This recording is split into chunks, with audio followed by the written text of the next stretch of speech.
오늘 예배를 통해서 하나님을 만나는 것뿐만 아니라 여러분의 삶의 문제까지도 해결되는 은혜가 있기를 주의 이름으로 축원합니다. 여러분, 일보 후퇴 일보 전진이라는 말을 들어보셨죠? 한 발 뒤로 물러가고 두 발 앞으로 전진한다. 살다 보면 우리가 때로는 뒤로 물러서야 할 때가 있습니다. 물러서야 할 때 물러서지 않으면 큰 피해를 보거나 손해를 보는 경우가 종종 있습니다. 양보하고 뒤로 물러설 줄 모르고 자기 주장만을 앞세우는 사람을 세상에서나 교회에서는 불편하게 생각을 합니다. 그래서 물러설 줄 아는 사람, 뭔가 포기하고 뒤로 물러설 줄 아는 사람을 사람들은 지혜롭고 현명한 사람이다, 이렇게 이야기합니다. 그런데 오늘 본문 38절에 주님께서 뭐라고 말씀하시냐면 뒤로 물러서면 내 마음이 그를 기뻐하지 아니한다 라고 하십니다.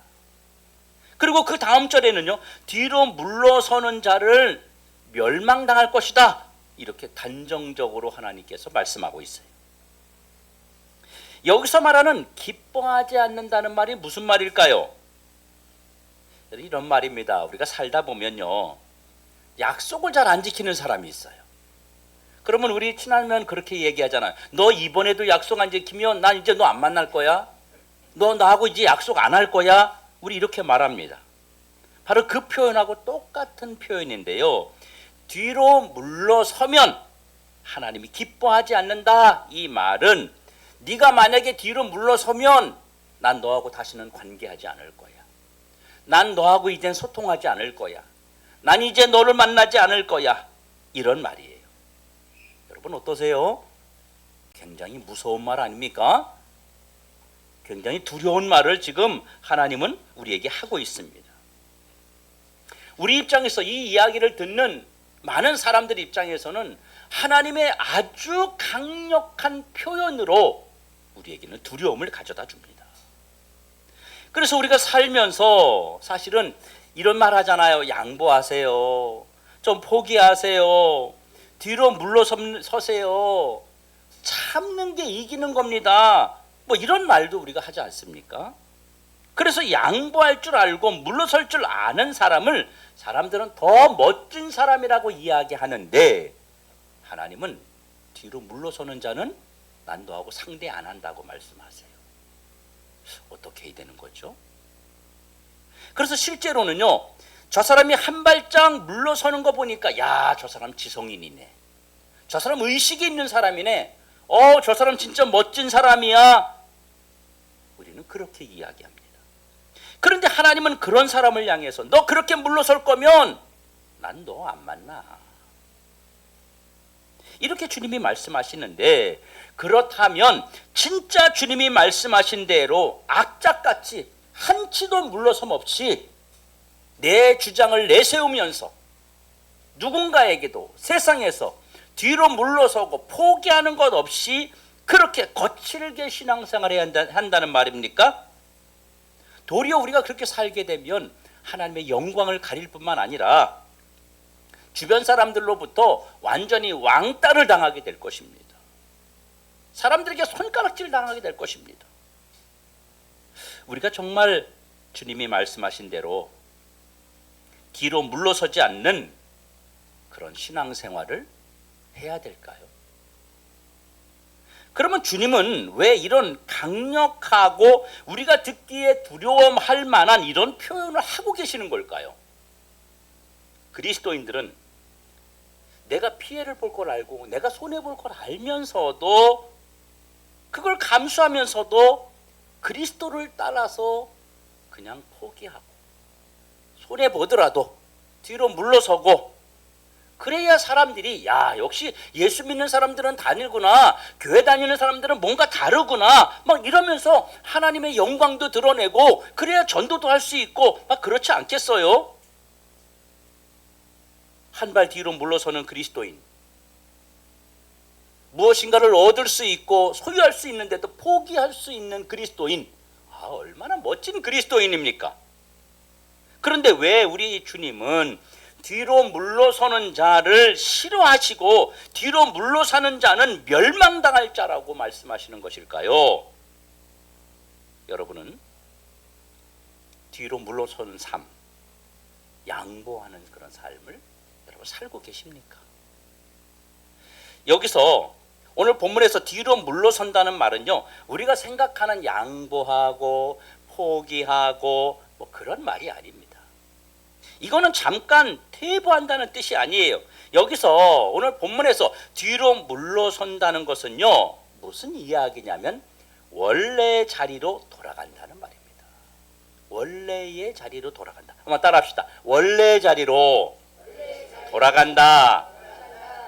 이 뒤로 물러선다는 이 말이 무엇을 두고 하신 말씀인지만 우리가 정확하게 안다면 주님께서 왜 이렇게 말씀하셨는지를 우리가 알게 될 것입니다.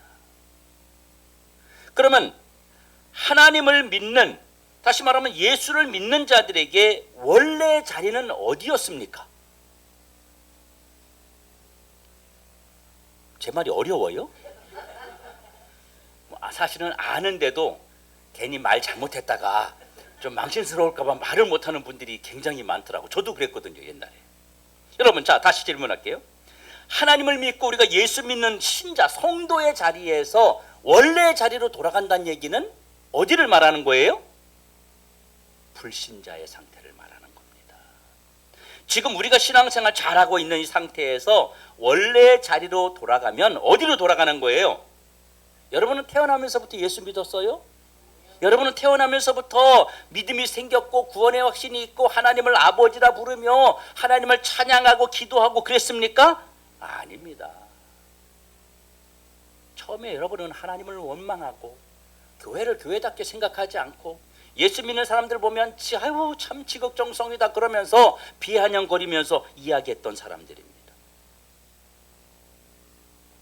지금은 예수 믿는 성도의 자리에서 예전에 믿음 없고 하나님을 믿지 않던 교회를 교회롭고 그냥 하나의 건물로 생각했던 그런 상태, 그 자리로 돌아간다는 표현입니다. 그렇게 되면 네가 원래에 있었던, 지금이 아니라 원래 있었던 그 자리로 돌아가면, 뒤로 물러서면 나는 너하고 단절할 거야, 이 말씀을 주님이 하고 계시는 겁니다. 여러분, 우리 주변에서 보면 불신자의 상태로 돌아가서 타락한 사람들을 많이 보게 돼요. 나 옛날에 교회 다녔는데 지금 안 나가. 나 옛날에 청년회 회장도 하고 여전도 회장도 하고 나 교회 집사였어. 근데 나 지금 교회는 안 나가. 이런 사람들을 사실 굉장히 많이 보지 않습니까? 우리 세화 집사님 붕어빵 하는데 보면 사람들 이야기하다 보면 그런 얘기 많이 한다는 거예요. 아, 이제 교회 가긴 해야 되는데. 그럼 전도하면은 나도 옛날에 교회 다녔는데 지금은 안 나가고 있어요. 이런 사람들이 너무 많다는 거예요. 여러분, 뭐 특별히 주일학교 때 교회를 다녔는데 성인이 되어서 안 나가는 것은 조금 뭐 그럴 수 있다고 생각을 해요. 왜? 어릴 때, 잘 모를 때 교회를 다녔다가 중간에 쉰 거니까. 그런데 이 교회를 나오고 하나님을 믿는 것을 중단한, 다시 말하면 예전 상태로 돌아간 그 사람들이, 그렇게 살면 안 되는 사람들이 도리어 그렇게 많이 뒤로 돌아갔다고 하는 것입니다.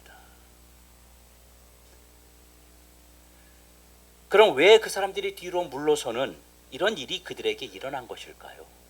이걸 알아야 되지 않겠습니까? 왜 뒤로 물러섰을까요?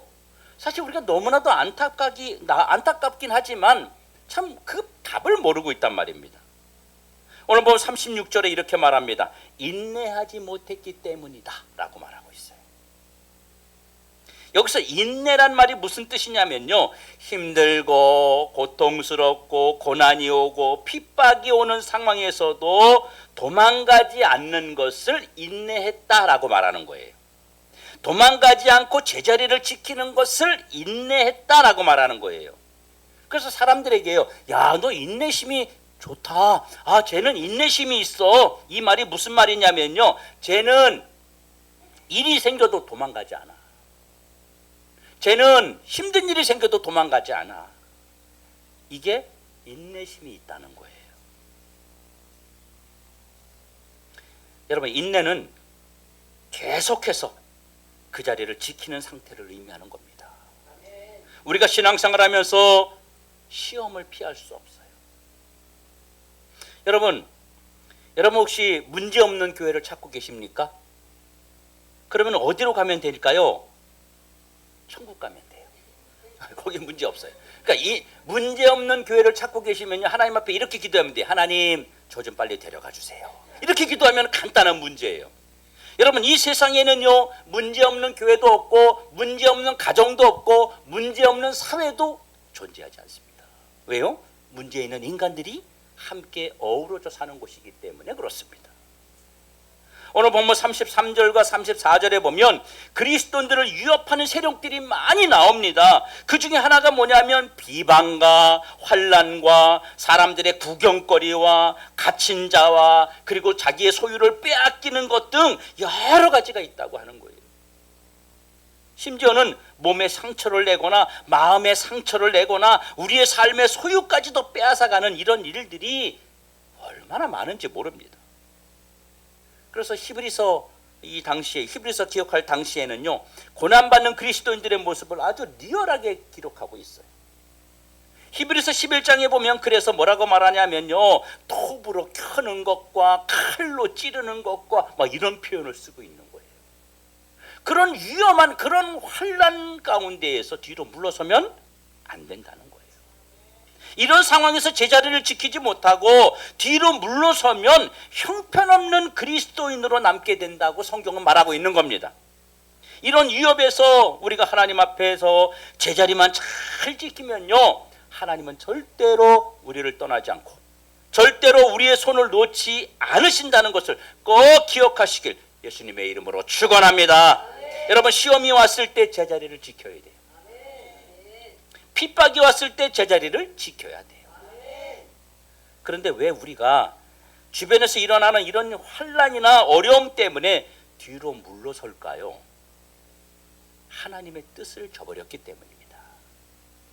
하나님의 뜻을 저버리고 내 뜻을 내세우고 내 기분을 내세우고 내 감정을 내세우고 내 욕심, 이런 것들을 내세우니까 우리는 뒤로 물러서고 결국은 타락하게 되는 것입니다. 하나님의 뜻대로 살 것인가 아니면 내 뜻대로 살 것인가는 그리스도인들에게 계속되는 싸움일 수밖에 없습니다. 하나님의 뜻을 저버리고 내가 이기면, 하나님의 뜻을 버려버리고 내 뜻을 앞세우며 살면 신앙이 무너지고 뒤로 물러서는 어리석은 자가 된다는 것입니다. 우리가 신앙생활하면서 계속 우리에게 도전하는 세력들이 있거든요. 우리에게 도전장을 내미는 세력들이 우리들을 늘 둘 중에 하나를 선택하라고 요구하고 있습니다. 너 하나님의 뜻대로 살 거냐? 아니면 네 뜻대로 살 거냐? 우리에게 이런 선택을 요구해요. 그럴 때 하나님의 뜻대로 사는 자는요, 반드시 하나님의 약속하신 복이 우리에게 있다는 것을 믿으시길 축원합니다. 하나님의 약속된 복의 비전을 보지 못하는 자, 하나님이 준비하고 우리에게 약속한 그 복을 보지 못하는 자, 그것을 기억하지 못하는 자는 포기할 수밖에 없습니다. 뒤로 물러설 수밖에 없어요. 여러분, 우리 자녀들이 뭘 힘든 일 할 때 아이에게 뭘 자꾸 시키면서 그러잖아요. 너 이거 하면 내가 용돈 줄게. 너 이거 하면 엄마가 맛있는 거 해줄게. 너 이거 하면은 다음 주에 우리 여행 갈게. 뭐 이런 이야기를 하면 어때요? 애가 힘들어도 견뎌내잖아요. 그거 왜 견뎌요? 줄 상을 기다리고 있기 때문에, 그걸 믿기 때문입니다. 하나님이 우리에게 약속하신 그 복, 하나님이 약속하신 그 축복을 믿고 바라보는 사람은 뒤로 물러서지 않는 거예요. 그래서 히브리서 교인들이, 초대교회 교인들이 그렇게 많은 사람들이 핍박하고 그렇게 살아있는 사람을 산채로 기름에 집어넣고 해도 그들이 견딜 수 있었던 것은 살아계신 하나님이 약속하신 것을 믿고 그것을, 그 상을 바라봤기 때문에 견딜 수 있었다는 거예요. 우리도 역시 그 상을 바라볼 수 있으면 우리 삶의 현장에서 우리 인생에서 뒤로 물러서지 않고 인내할 수 있는 믿음의 사람이 되는 줄로 믿으시길 축원합니다. 여러분, 이 고난과 환난이 우연히 닥친 게 아니라 하나님이 무슨 목적을 가지고 나에게 이런 환난과 시험을 주셨는지를 찾는 사람은요, 절대 물러서지 않아요. 아니, 도대체 왜 나는 이렇게 힘든 거야? 아니, 내 인생은 왜 힘들고 내 가정은 왜 힘든 거야? 이런 사람은 물러서요. 그런데요, 하나님이 이런 걸 준 이유가 있을 거야. 나에게 이런 시험을 주신 목적이 분명히 있을 거야. 그리고 그걸 찾으려고 애쓰는 사람은요, 뒤로 물러서지 않고 도리어 환난과 핍박 앞에서 앞으로 전진하는 믿음의 사람이 된다고 하는 사실입니다. 여러분, 성경 인물 중에서 절대로 뒤로 물러서지 않은 대표적인 사람이 있는데 그게 누구냐면 다니엘입니다.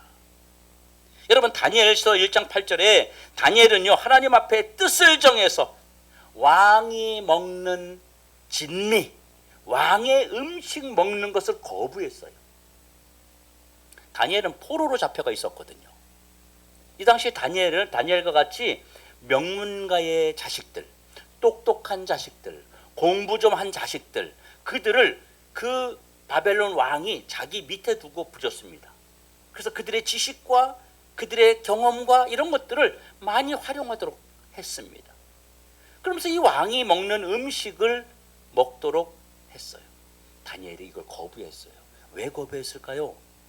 이 음식이 왕이 먹기 전에 우상에게 제사 제물로 드려진 음식을 왕이 먹었습니다. 그리고 그것을 바로 다니엘에게 먹으라고 한 겁니다. 다니엘이 하나님께 드린 것이 아니라 우상에게 드려진 음식을 나는 먹을 수 없다라고 거부했습니다. 그래서 그때 뭐라 했냐면 왕의 진미를 먹는 자보다 더 용모가 붉고 그리고 아름다웠더라. 성경은 그렇게 말합니다.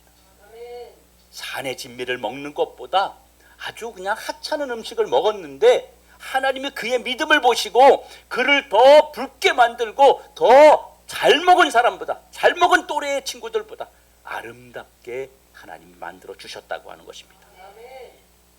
그런가 하면 다니엘은요, 왕의 그 도장이 찍힌 줄 알면서도 하루에 3번 창문을 열어놓고 이스라엘 하나님을 향하여 기도했습니다.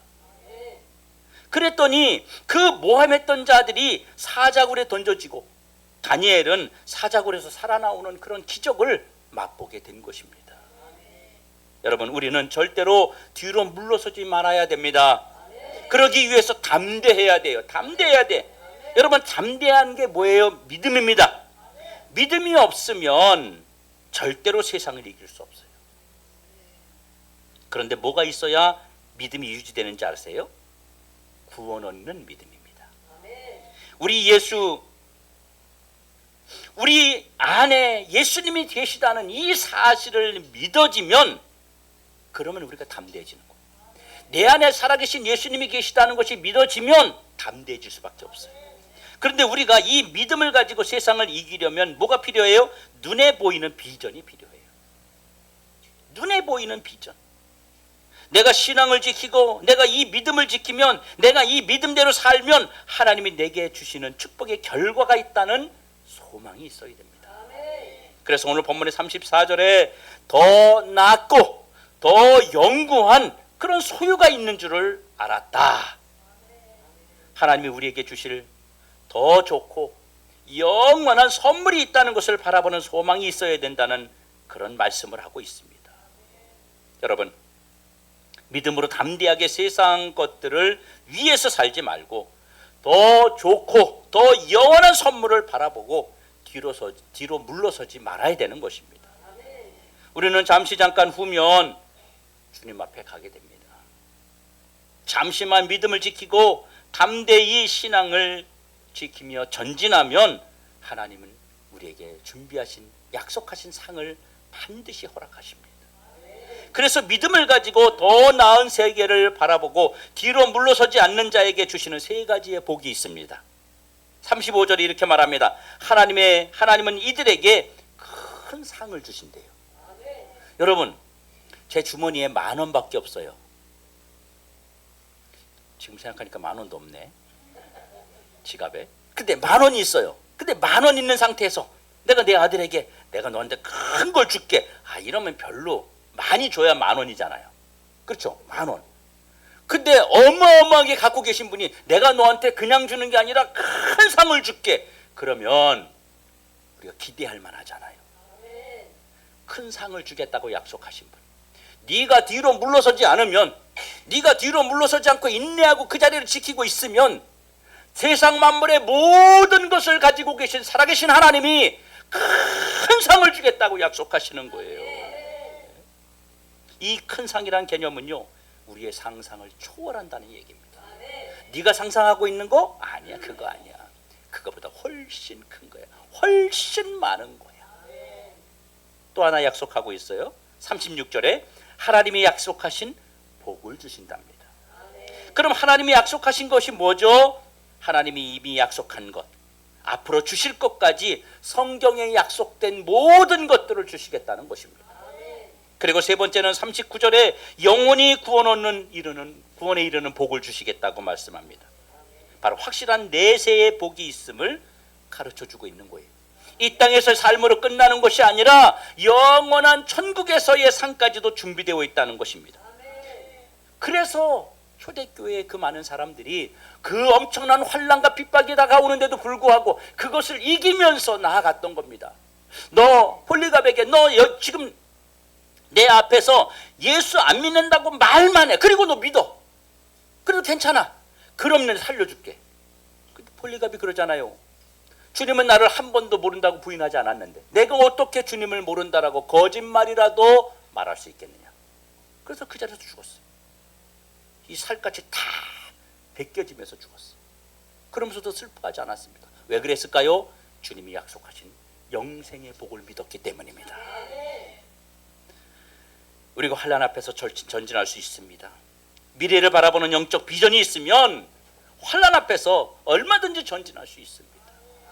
여러분, 우리가 그래서 적금 들잖아요. 여러분, 적금 안 들어요? 적금 드는 분이 별로 없나? 적금 들 때 힘들잖아요. 그거 내려면. 근데 견디는 이유가 뭐예요? 만기돼서 이자까지 붙어서 탈 수 있다는 그 믿음, 그 실체를 바라보기 때문에 힘들어도 견디는 거 아닙니까? 우리에게 그런 신앙이 있기를 주의 이름으로 축원합니다. 사랑하는 성도 여러분, 우리가 2025년 한 해를 사는 동안 우리를 뒤로 물러서도록 우리에게 다가오는 세력들이 한두 가지가 아니에요. 계속 앞으로 전진하지 못하도록 앞에서 계속 뒤로 밀어요. 문제는 이런 세력들 앞에서 탈선하고 주저하고 뒤로 물러서는 그리스도인들이 이 세상에 너무 많다는 것입니다. 이미 우리는 코로나라고 하는 그 세력으로 인해서 탈선한 성도들을, 그리고 그런 교회들을 많이 보았습니다.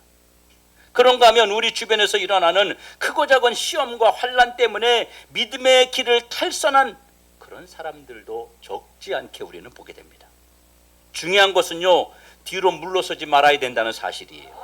마치 탈선해 나가는 기차처럼 위험천만한 신앙생활을 하면 안 된다는 거예요.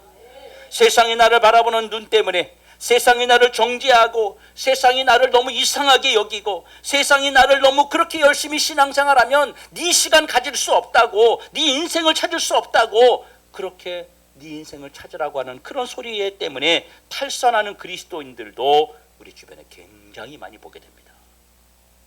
특별히 세상으로 탈선하는 그리스도인들을 보면 이들은 사실 다 초보 신자들이 아니라 우리가 말하는 직분자들이 굉장히 많아요. 소위 말하는 신앙을 버리면 안 되는 사람들, 신앙의 잔뼈가 굵은 사람들이 지금 다 이렇게 탈선하고 있다고 하는 사실이에요. 여러분, 세상의 소리에 너무 민감하지 맙시다. 사람의 칭찬과 사람의 비난에 우리 너무 민감하지 맙시다. 우리는 하나님의 소리에는 둔감하면서 사람들의 소리에 너무 민감해요. 그래서 우리는 거기에 많이 무너집니다. 여러분, 삶을 가만히 보십시오. 세상 때문에 우리가 무너지는 게 아니에요. 주변 사람들의 시선과 주변 사람들의 말 때문에 우리가 많이 무너지는 겁니다.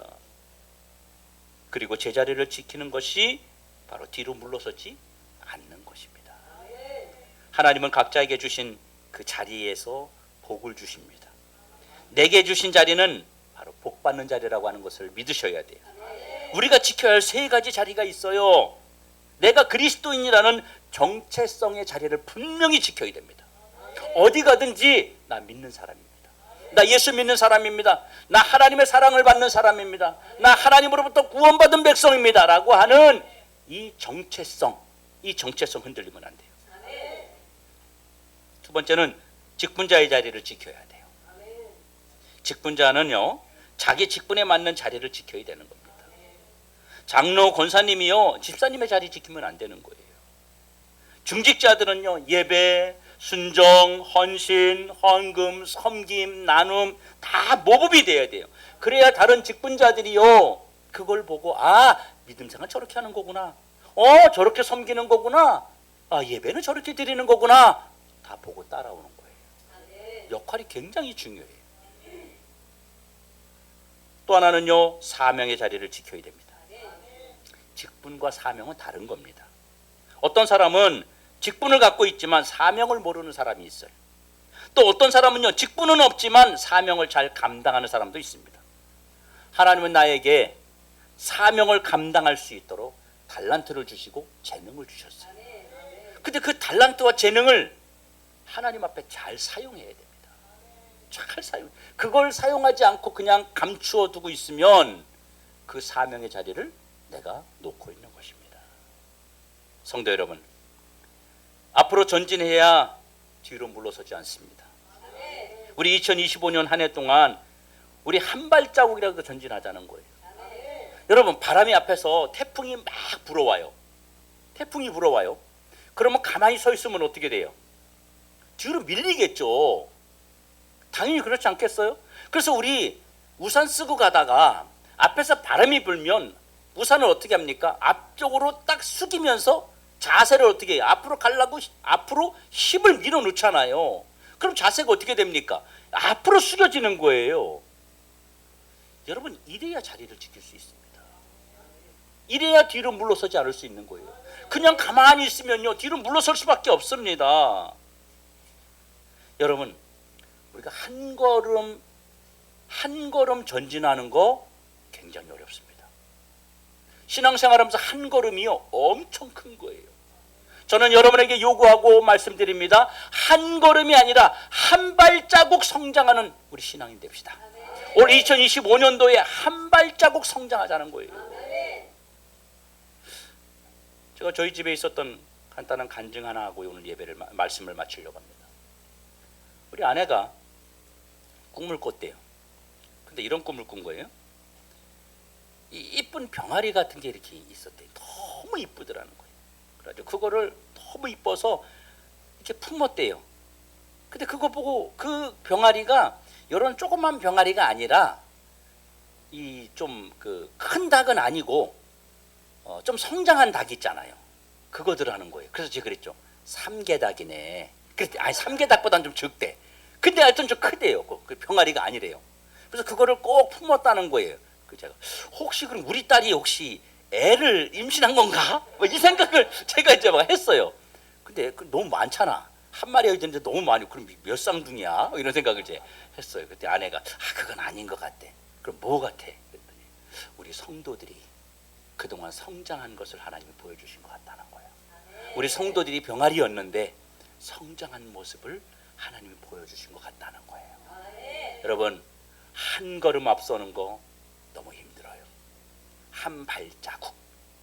올해 한 발자국 우리 성장해 나가는 모든 성도들 되어서 뒤로 물러서지 아니하고 단 한 발자국이라도 앞으로 전진하여서 하나님을 만나는 모든 성도 되기를 주의 이름으로 축원합니다.